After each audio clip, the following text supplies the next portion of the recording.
does your shirt say? It says Thought. Your shirt says thought. Yeah. I got it at a gaming convention. Cool. This is Dan Dix here reporting for Press for Truth. We're here in my old stomping grounds, the T-Dot, and I'm with Leigh, our East Coast correspondent, and we're here doing some streeters today. Leigh, we're going to be talking to the people on the streets of Toronto. What are we going to be asking them today? We're going to be asking them about Doug Ford's recent change to the sex ed curriculum and reverting it back to 1998. Let's see what they have to say.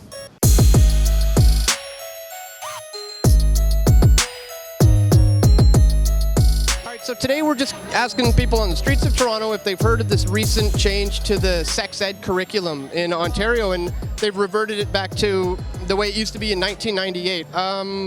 What are your thoughts? Is that a good thing? Is that a bad thing? I don't think it's a good thing. Like, it's something that you need to know. Well, I personally don't know what it was like in 1998, but I like the old school. Well, to tell you, to be honest, in 1998, there was no talk of gender fluid, non-binary, transgender rights, and little children getting sex changes. These are the types of things that they want to teach to kids in school now. In all due respect to the people that believe that kind of stuff, I think to me, in my own part, I think it's wrong. Like when God created man, He made two genders, male and female. I just want to make it straight. I'm not against anybody. If that's what people want to do, they can go ahead. But I'm from the old school. I believe when we came into this world, we came by our mother and our father. It's a male and female. That's how God created us. At this point in age, I think I disagree because at this time there's a lot of stuff going on and people just don't know how to talk to their kids about it. But I feel like if you were to talk to a teacher about what's really going on instead of what's back in the day was happening, I feel it's a lot easier now. So I think he should keep it the way it was before he changed all of it. I think that was great. I think it was a great change. To take it back to the way it was in 98? Yeah, for sure, 100%. Why is that? Because you can see, like, since our sex ed had changed, how it's changed society, and it's made it a lot more sexually immoral, and a lot of kids out of wedlock, a lot of abortions, and a lot of provocatively dressed women, making themselves of no value. I don't know. I think we should be teaching kids this kind of stuff because, it helps. Yeah. It helps with what? Understanding. So I sound really stupid right now, but I don't know. I just feel like if kids are taught at a young age to accept and just to be aware of other people, then I guess it just helps society kind of roll easier. Personally, what I think is that if you're gay, that's good. That's I'm not against it. Do your own thing. But here's the thing. I'm against forcing your ideas on other people. Some people don't think that being gay is normal. It's something that's not okay. They don't think that's something that's it's not okay. And whether it's religiously, morally, socially, it's their opinion. So you shouldn't be forcing your opinion on other people. So if you're gay, that's cool. Do your own thing. But then let the parents decide whether they should teach the kids whether it's something normal or it's okay or it's something against their religion, against their what they think. And then as the kid gets older, obviously he's going to become over 18. He's going to have his own choice whether he wants to have different opinions from his parents, whether it's religious thoughts, again, social thoughts, everything. I think it's a good thing. And why is that? Because she doesn't need to know everything that they're trying to teach now. I'll teach her that. Doug Ford, he reversed the sex ed curriculum back to 1998. How do you feel about that? Disappointed, in all honesty.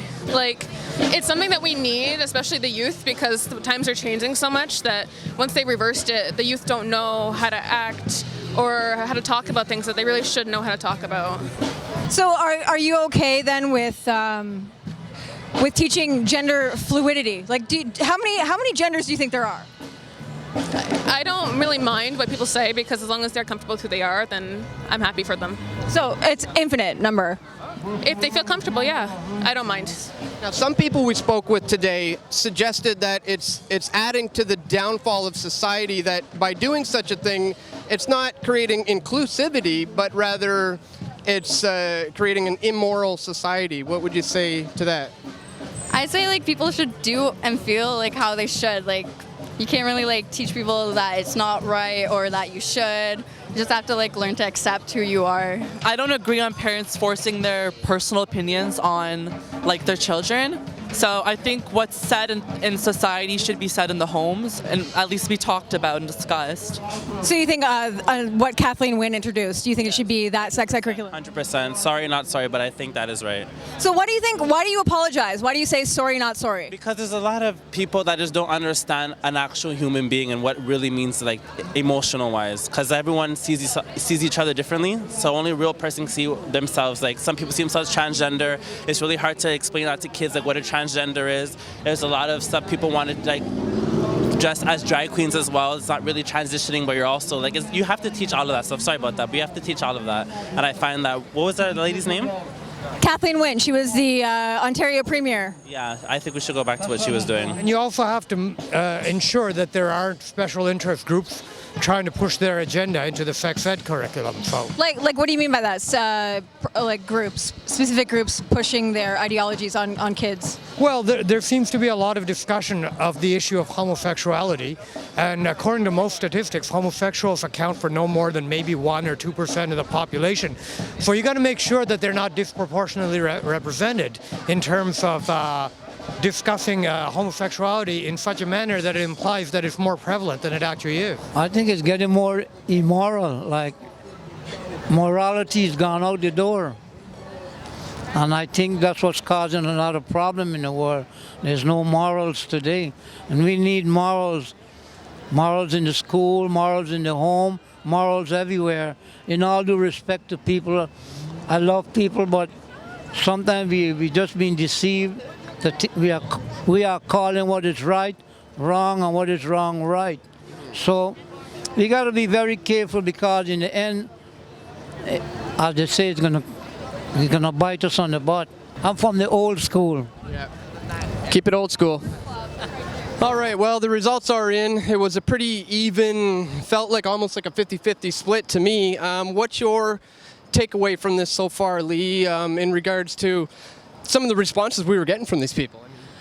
I'm kind of surprised, to be honest, but the outlook looks good for the future generations, because it was the younger crowd that was kind of on board with Doug Ford. Yeah. So as far as the family dichotomy goes, in the future, it looks good, to be honest. True. I was pleased to see that, at least, that some of the younger generations seem to be aware of the issues with it. So anyways, let us know what you guys think in the comment section below. Is this a good thing? Is this a bad thing?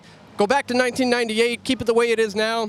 Let us know in the comment section below, and stay tuned for more video reports coming soon. We all want truth.